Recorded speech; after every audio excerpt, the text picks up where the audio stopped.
Investopedia defines a bubble as something that is marked by rapid escalation in asset prices, often due to speculative behavior followed by sharp contraction. But very simply, a bubble is when asset prices are more than intrinsic value. And the most important part is that bubbles burst. And are we in one right now because of AI? Before that, let me tell you a story that shows how dangerous bubbles really are.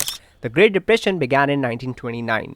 In the following year, the well-informed members of the National Economic League were asked to list the biggest problems of the United States, and they listed these things in order. And in 18th place, unemployment. When asked the same question the following year, which was, by the way, 2 years into the Great Depression as we know it, they listed these things in order. This is horrifying because people didn't really notice that the greatest economic depression of the century was going on well until 2 years after it had already started. Wikipedia says that bubbles are often conclusively identified only in retrospect, after the bubble has already popped and prices have crashed. This is what we saw with the Great Depression story. But after some digging around, I found that there are basically 6 signs that show that it's a bubble, and number 4 and 5 are so relatable that you'll think I'm talking about right now. And we're going to see which boxes we can check right now. Number 1, prices detach from reality. Or simply put, investors invest in stories over substance. Take a look at this morning brew reel. So we do this using AI. How much money do you want? No, sorry, no. After Sam Altman said we are in an AI bubble, I'm attempting to stop investing in AI companies. And you use the AI to locate the bunnies? That's so good.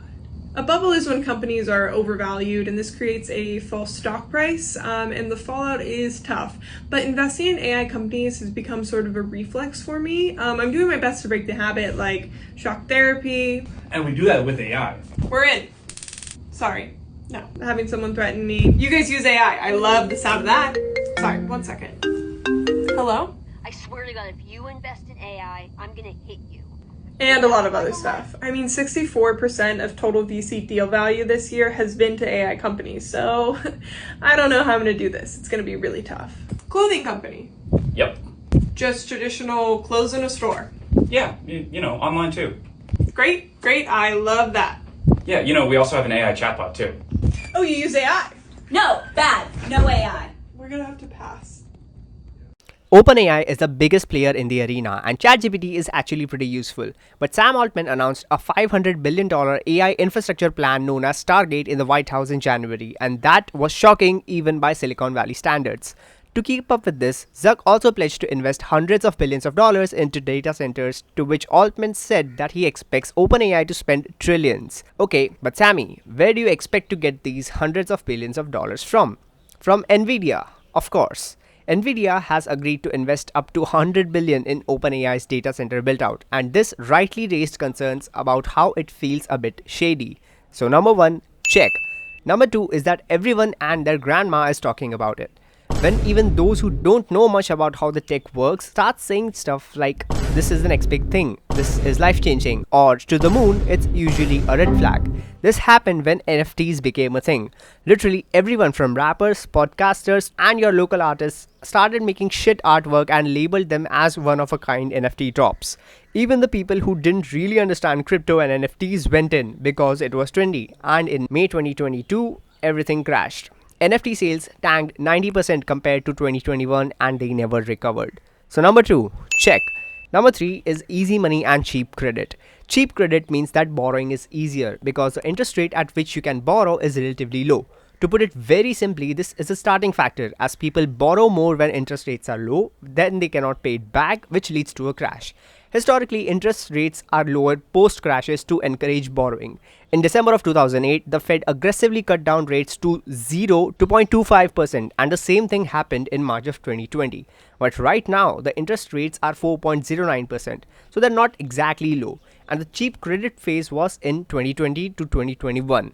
So we can't really say that a recession might be on the way, even though the rates have rose steadily since. So number 3 is a mixed bag. Number 4, crazy valuations and growth stories.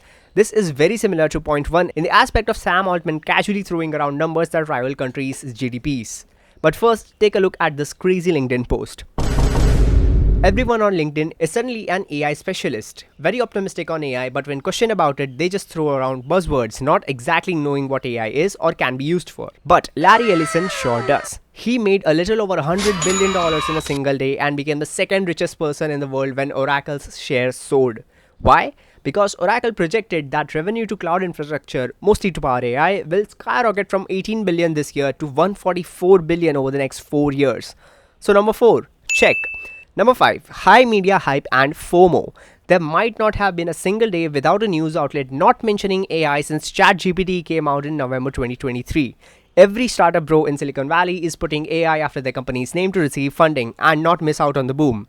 If you don't know, that's exactly what happened during the dot-com crash.